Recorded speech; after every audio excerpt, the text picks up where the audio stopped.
வணக்கம். நான் டாக்டர் ராமநாதன் அர்ச்சனா. இன்றைக்கு 2025 செப்டம்பர் மாதம் 10 ஒரு கவலையான வீடியோவோட உங்களோட நான் இணைகிறதுல எனக்கு கவலை என்று தான் சொல்லணும். ஏனென்றால் தமிழனாய் பிறந்தது என்பது பாவம். ஒரு விடயம் ஒன்று நான் நினைக்கிறேன், இதை நீங்கள் முகப்புத்தகங்களில் பார்த்திருப்பீங்களோ இல்லையோ எனக்கு தெரியல. ஸோ இந்த விடயம் தொடர்பாக நான் கட்டாயம் கதைக்க வேணும். இது என்பது ராமச்சந்திரன் புவனேஸ்வரன் என்று சொல்லப்படுகின்ற மலையகத்தைச் சேர்ந்த ஒரு தமிழ் தம்பியோரால், வயது 34. அவருடைய அம்மாவும் அப்பாவும் சின்னல்லையே அவர்களை விட்டு பிரிந்து டிவோர்ஸ் எடுத்துட்டு போயிட்டார்கள். ஸோ அக்காவோட வளர்ந்து வந்த 34 வயசு படியன், வருமானம் இல்லை, தொழில்கள் இல்லை. ஆகவே கொழும்பை நோக்கி ஒரு பயணம் ஒன்று போயிருக்கிறார். 2 நாட்களுக்கு முன்னும் கொழும்புல போய் ஏதாவது ஒரு வேலை ஒன்றை தேடலாமா என்ற அடிப்படையில கொழும்புக்கு போயிருக்கிறார். ஸோ கொழும்புல இருந்து வெளிமடைக்கு இரவுக்கு பஸ் எடுத்திருக்கிறார் அந்த தம்பி. வெளிமடை கொழும்புல உங்களுக்கு தெரியும், கொழும்புல இருந்து வெளிமடை என்பது கிட்டத்தட்ட 8-9 மணித்தியாலங்கள் பயணிக்கின்ற ஒரு இடம். ஸோ இரவுல ஆள் பஸ்லேயே நித்திரையாகிவிட்டது. ஆகவே வெளிமடை தாண்டி கம்போல பக்கம் இருக்கின்ற ரம்போடை வரைக்கும் போய்கள் தான் இரவு முழிச்சு பார்த்திருக்கிறார். வெளிமடையில இருக்கிற தன்னுடைய சகோதரர்கள் சொந்தக்காரோட வீட்டுக்கு தான் போயிருக்கிறார், ஹொலிடே என்கிறதால. ஆனால் ஆள் பிள்ளையார் இறங்கிட்டார். எங்க இறங்கினது தெரியாது. இரவு 1 மணி 2 மணி. சோ இரவு இறங்கினவர் எங்க போறதுன்னு தெரியாம இப்படி பஸ் எடுக்கிறது என்றால் வெளிமடை இப்படி இந்த பிரதேசங்கள்ல நான் அங்கெல்லாம் இருந்திருக்கிறேன், ஹேட்டன்ல வாழ்ந்திருக்கிறேன். இரவுல பஸ் என்றது வரவே வராது. போற வாகனங்கள் இப்போ ஒரு அடி 1.5 அடி அங்கால சில நேரம் பனிமூட்டங்கள்ல தெரியாது. ஏனென்றால் அந்த அளவுக்கு பயங்கர மோசமாக இருக்கும் காலநிலை. அதோட இரவுல குளிர்கள் அதுகள் இதுகள் கணக்கு பிரச்சனை இருக்காங்க. சோ ரங்கினவர் என்ன செய்யறன்னு தெரியாம ஒரு சிங்கள வீடு ஒன்றை போய் தட்டி இருக்கிறார். தனக்கு ஏதாவது ஹெல்ப், இரவு நித்திர ஓடுறதுக்காண்டியோ அல்லது எங்கேயாவது இரவு படத்திலிருந்து போட்டு நாளைக்கு விடிய போடுறதுக்காண்டியோ அல்லது ஏதாவது ஒரு டிராவல் காசு இல்லை என்று சொல்லி காசு கேட்கவோ என்னமோ தெரியல. இவர் போய் ஒரு சிங்கள வீடு ஒன்றை தட்டி இருக்கிறார். தடி நேரத்துல அண்மையில பக்கத்துல இருந்த ஒரு நபர் ஒருவர் அதை படம் எடுத்துருக்கார், வீடியோ எடுத்து கொண்டிருக்கல. அந்த நபர் தட்ட வெளியே வந்தவர்கள் இவருடைய முகத்தோட்டங்கள் அது எழுதியது மற்றது கதைக்கிறது தமிழ்ல பார்த்துட்டு ஹொரா அதாவது கள்ளன் என்று கத்தி இருக்கிறார்கள். சோ கள்ளன் என்று கத்த இவரை மக்கள் சூழ்ந்திருக்கிறார்கள். அந்த படங்களை இதுல நான் போடுறேன், நீங்க பார்க்கலாம். மக்கள் சூழ்ந்திருக்கிறார்கள். சூழ்ந்த நேரத்தில் இவருக்கு சிங்கள மொழி பெரிதாக தெரியாது என்றுதான் நான் அவருடைய சகோதரரோட கதைச்சனா. சோ இந்த விடயத்தை பாராளுமன்றத்துல கதைக்க சொன்னவர்கள். பட் அந்த விடயத்தை பாராளுமன்றத்துல கதைக்கிற அளவுக்கு ஒரு நாட்டினை பாதிக்கின்ற விடயம் இல்லை. ஆகவே நான் இதை ஒரு பதிவாக போட்டு வைக்கணும் என்றுதான் நான் யோசிக்கிறேன். சோ அவர்கள் என் சகோதரர்கள், அவரோட சொந்தக்காரர் என்னோட கழிச்சவை டாக்டர் ஒரு தமிழ் ஆளுக்கு இப்படி நடந்துட்டுது. சோ என்ன செய்யற டாக்டர் என்று சொல்லி இப்ப நான் சொன்னேன், சரி அதுக்கு என்ன செய்யறதோ ஒண்ணு செய்யலாது. பாராளுமன்றத்துல கதைக்கின்ற அளவுக்கு சிங்கள தமிழ் பிரச்சனை இல்லை, ஆகவே கதைக்க முடியாது. நான் அது தொடர்பாக ஒரு பதிவினை என்னுடைய யூடியூப்ல போடுறேன், பொதுமக்கள் விளங்கட்டும் என்பதற்காக. நாங்கள் தமிழனாக பிறந்தது எவ்வளவு ஒரு பாவம் என்பதற்கு இது ஒரு நல்ல உதாரணம். சோ அவர் அதை வீடியோ எடுக்கின்ற போது 1-2 பேர் வெளியால வந்திருக்கிறார்கள். வெளியால வந்து பார்த்துட்டு கள்ளன் என்று கத்தி இருக்கிறார்கள். பொதுமக்கள் மடக்கு பிடித்திருக்கார். இவர் சொல்லி இருக்கிறார், நான் வெளிமடைக்கு போறேன். வெளிமடை எங்கேயோ இருக்கிறது, ரம்போடு எங்கேயோ இருக்கிறது. சோ நான் வெளிமடைக்கு போய் கொண்டிருக்கிறேன் என்றால் அது ரம்போடு என்பது கம்பொளவுக்கும் நுவரலியாவுக்கும் இடையில இருக்கின்ற பகுதிதான் ரம்போடு. வெளிமடை என்றது நுவரலியா தாண்டி அங்கால பதுல பக்கம் போகின்ற இடம் தான் வெளிமடை. ஆகவே சம்பந்தம் இல்லாம உலருகிறார் நினைச்சு கொண்டு பொதுமக்கள் பின்னால கையை காட்டி அடித்திருக்கிறார்கள். தமிழ் அறகுற சிங்களம் தெரியாது.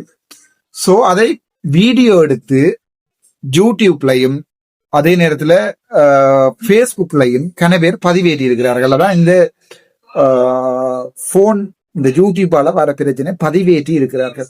சோ அதன் பிறகு வெளிமட ரம்பட போலீசாருக்கு அழைக்கப்பட்டு ரம்பட போலீசார்கள் பாதுகாப்பு கொடுத்து கொண்டு போய் வச்சிருந்துட்டு அவர்கள் விசாரித்ததிலிருந்து விளங்கி இருக்கிறது இவருக்கு அறவுரை தமிழ்தாய் சிங்களம் தான் தெரியும், தமிழ்ல ஒருவர் மாறி இறங்கி இருக்கிறார் என்று.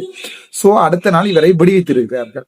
விடுவித்தது தம்பி திருப்பி மறுபடியும் தன்னுடைய வீட்டுக்கு போன போது அம்மா இல்லை, அப்பா இல்லை, சகோதரங்கள் இல்லை, ஒரு அனாதை போல கிட்டத்தட்ட. சோ இவர் தான் ஒரு கள்ளன் என்கின்ற அடிப்படையில சிங்கள ஊடகங்களையும் சிங்கள யூடியூபர்ஸும் இந்த கள்ளன் இந்த இவருடைய வீடியோவை கள்ளன் நம்பிட்டு இருக்கார், தமிழ் கள்ளன் என்று சொல்லி வீடியோவை போட்டிருக்கிறார்கள். சோ அதனுடைய மன அழுத்தம் தாங்காம அந்த மன விரக்தியில இவர் தூக்கு போட்டு செத்திருக்கிறார். இவர் தான் இந்த எங்களுடைய முரளிதரன் என்று சொல்லப்படுகின்ற ராமச்சந்திரன் புவனேஸ்வரன் என்கின்ற 34 வயசு நண்பர். இந்த வீடியோவை நான் எதுக்காண்டி போடுறேன் என்று சொன்னா, இப்ப நாங்கள் கூட இந்த யூடியூப், இந்த ஃபேஸ்புக், இந்த ட்விட்டர்ல இப்படியான விடயங்கள் போடுறது குறைவு. யூடியூப், ஃபேஸ்புக்ல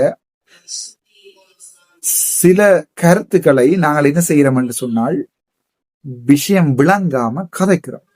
சோ கதைச்சு அதை வீடியோ போடுறதால அது கனவேர் அதால பாதிக்கப்படுகிறார்கள். நல்ல விடயமாக கதைக்கலாம், கெட்ட விடயமாக கதைக்கலாம்.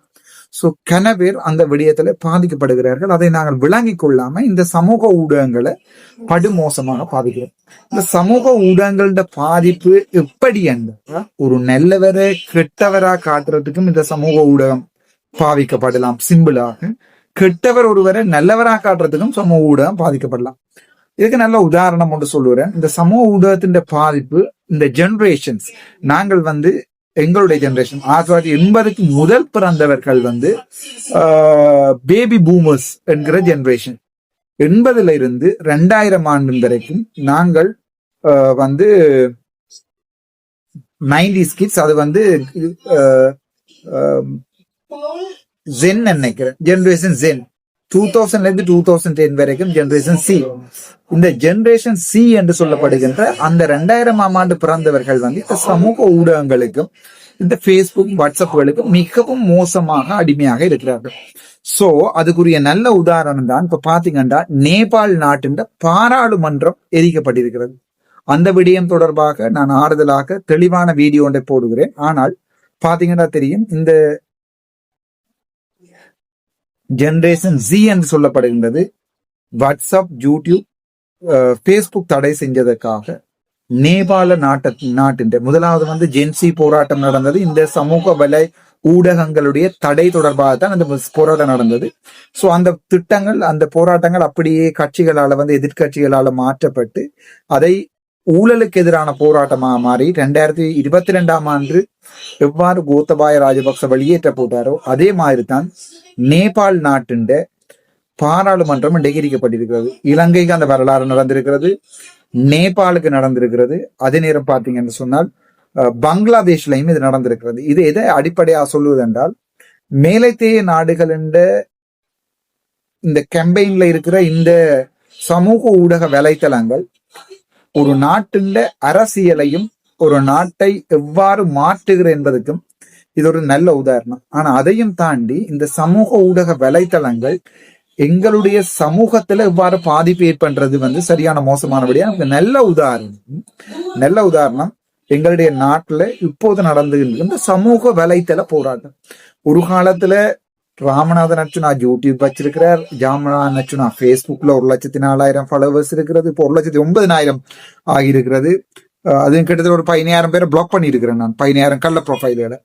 யூடியூப் இருக்கிறது என்பது தொடர்பாக என்னை லைவ் போடுகிறார் என்று சொன்ன அதே பாராளுமன்ற உறுப்பினர்கள், முக்கியமாக எங்களுடைய செல்வம் அடைக்கலநாதன் கூட அண்மைய தினங்கள்ல லைவ் போட்டு கதைத்திருக்கிறார். எது தொடர்பாக என்று சொன்னால், எங்களுடைய மன்னாரில் நடக்கின்ற காற்றாலை தொடர்பாக லைவ்ல கதைத்திருக்கிறார். சோ அந்த அளவுக்கு உதாரணத்துக்கு எங்களுடைய சுமந்திரன் ஒரு பாட்காஸ்ட் நடத்தி ஒரு பேஸ்புக்ல வீடியோ போட்டு அதே நேரம் வாட்ஸ்அப் குரூப் தொடக்கிற அளவுக்கும் இந்த பேபி பூமர்ஸை ஜென்சி வரைக்கும் மாத்தி இருக்கிறது இந்த டெக்னாலஜியா என்று சொல்வார்கள். ஆகவே இதுல என்னன்னா, நாங்கள் சில மாற்றங்களை ஏற்றுக்கொள்றோம். இப்ப எங்களுடைய தமிழோட விடுதலை புலிகள் போராட்டம் 80-90களில் இருந்த மாதிரி 2000களில் மாறையில, அதாலதான் நாங்கள் தோற்றினோம். எப்ப இந்த டெக்னாலஜி மாறும்போது நாங்களும் அந்த டெக்னாலஜி எடுத்துற மாதிரி இருந்தாலும் எங்களுக்கு இந்த தோல்வி வந்திருக்காது. நாங்கள் பழைமைவாதங்கள்ல இருந்ததால அந்த டெக்னாலஜிக்குள்ளால போய் வின் பண்ணக்கூடியதால அவங்க சேட்டலைட்டுகள் அதுகள் இதுகள் எல்லாத்தையும் பாவிச்சு எங்களுடைய கப்பல்கள் எல்லாத்தையும் தாட்டவர்களை தான் வரலாறு. சோ இந்த விடயம் அதாவது இந்த தம்பியினுடைய இந்த இறப்பு என்பது ஒரு சமூக ஊடகம் எப்படி ஒரு சமூகத்துல தாக்கத்தை ஏற்படுத்துறதுக்கு நல்ல உதாரணம். சில சமூக ஊடக வலைத்தளங்கள் படு மோசமாக கருத்துக்களை தெரிவிக்கின்றன, அவர்களுக்கு நடவடிக்கை எடுக்கலாம். சிலது எங்களுடைய நின்றுட்டு தனக்கு ஒரு ஒரு கொஞ்சம் ஃபாலோவர்ஸ் வந்த உடனே தாங்களும் ஒரு ஆக்கள் நினைத்து கொண்டிருக்கிறார்கள் வைக்கணும். எங்க தமிழ் அடியான் எங்களோட ரஜீவன் தொடர்பாக இப்போது எனக்கும் ரஜீவனுக்கும் ஒரு சண்டே எங்களுடைய முகப்புத்தகத்துல போய் கொண்டிருக்கிறது. புலம்பெயர்ல இருக்கிற நாட்டில் இருக்கிற ஒரு சில பேர் எனக்கு கால் பண்ணி சொல்லி கொண்டிருக்கிறார்கள் என்றால், டாக்டர் ஏன் தமிழடியானோட சண்டை பிடிக்கணும்? தமிழடியான் ரஜீவன் அண்ணான்றது ஒரு நல்ல நண்பர், அவரோட எந்த சந்தேகம் இல்லை, எந்த சண்டையும் இல்லை. ஆனா பிரச்சனை என்னண்டா, இப்போது இருக்கின்ற எந்த அரசாங்கத்துக்கு நாங்க முட்டு கொடுக்கிறேன்றது. அவர் அனுர அரசாங்கத்துக்கு முட்டு கொடுக்கிறார், நான் எதிர்கட்சியில இருக்கிறேன். ஆகவே அவர் அனுர அரசாங்கம் செய்கிற வேலைகள்ல நல்ல விடயங்களை முட்டு கொடுக்கிறார். நாங்கள் ஊழல்கள் என்று சொல்லிக்க அதை பற்றி வெளியால அவர் கதைக்கிறதே இல்லை.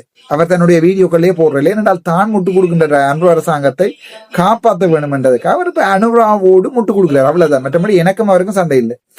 இவர் நினைக்கிறார் நான் நாமல் ராஜபக்ஷவோட சேர்ந்து சண்டை பிடிக்கிறேன், அவரோட சேர்ந்து டீல் அடிக்கிறேன், நானும் காசுகளை வேண்டி போடுறேன் இவர் நினைக்கிறார். அவருடைய நினைப்பும் என்னுடைய நினைப்பும் இன்றைக்கு எது சரி என்பதை மக்கள் தீர்மானிக்கும் வரைக்கும் எங்களுடைய கருத்துக்களை நாங்கள் எங்களுடைய ஊடகங்கள்ல போட்டுக்கொண்டு தான் இருப்போம். நான் ஏன் இந்த பேஸ்புக் தொடங்கினான், இந்த யூடியூப் தொடங்கினான் என்றால், கருத்துக்களை நாங்க சொல்றதுக்கு, சுயாதீனமா சொல்றதுக்கு இடம் இருக்கும். தமிழடியான் போய் இப்படி ஒரு வீடியோ போடுங்கன்னா என்ற வரைக்கும் கேட்டதும் இல்லை, இனிமே கேட்க போறதும் இல்லை. அது அவருடைய மனச்சாட்சிக்கு. நான் செய்யறது சரியென்றா சரியென்று போடலாம், பிள்ளையண்டா பிள்ளையென்று போடலாம். ஜென்டில்மேன் மாதிரி நாங்கள் ஒதுங்குறோம் என்று சொல்வது எப்படியா இருந்திருந்தால் தங்களுக்கு பதில் சொல்ல முடியாத ஒரு நிலைமையில தான் அப்படி ஒதுங்க வேண்டி இருக்கும். சோ அன்பான தமிழடியான் அண்ணாவுக்கும் ஒரு அன்பான வேண்டுகோள், என்னுடைய கருத்துக்களை உள்வாங்கி கொண்டு எதிர்கருத்துக்களை போடுங்க. சோ அதே நேரத்துல உங்களுடைய கருத்துக்களுக்குரிய எதிர்கருத்துக்களை நான் தெரிவிக்கிறேன். அன்றகுமார சாநாயக்க நல்லவர் என்று நீங்க போடும்போது அவருக்கு முண்டு கொடுக்கின்ற விடயங்களை போடுங்க. நான் அதுக்கு எதிரானதுல அடிப்பேன். நான் யாராவது நல்லவர் என்று சொன்னா மட்டும் நீங்கள் என்னை அங்க நோக்கி கை நிட்டுங்க. நாமல் ராஜபக்ச எங்களுடைய இனத்தை அழித்தவர் ஒருவருடைய மகன், அதுல எந்த சந்தேகமும் இல்லை. அவரோட போய் நான் எப்படி டீல் அடிக்கணும் ஜோதிபா என்னுடைய தந்தையை கொலை செய்தவர். ஆகவே இவரை பொறுத்த வரைக்கும் இவர் எழுத ஆரம்பித்திருக்கிறார் நாமலோட எனக்கு தொடர்பு இருக்கிறது என்று. நேரடியாக நாமலுக்கு முன்னாலேயே இவருடைய தந்தை எங்களுடைய இனத்தை எரித்தவர் என்று நான் சேக்குக்கு முன்னால சொன்ன வீடியோவை விமல் ரத்நாயக்க உட்பட பாராளுமன்ற குழு, பாராளுமன்ற சபாநாயகர் அந்த வீடியோவை வெளியால விடவில்லை.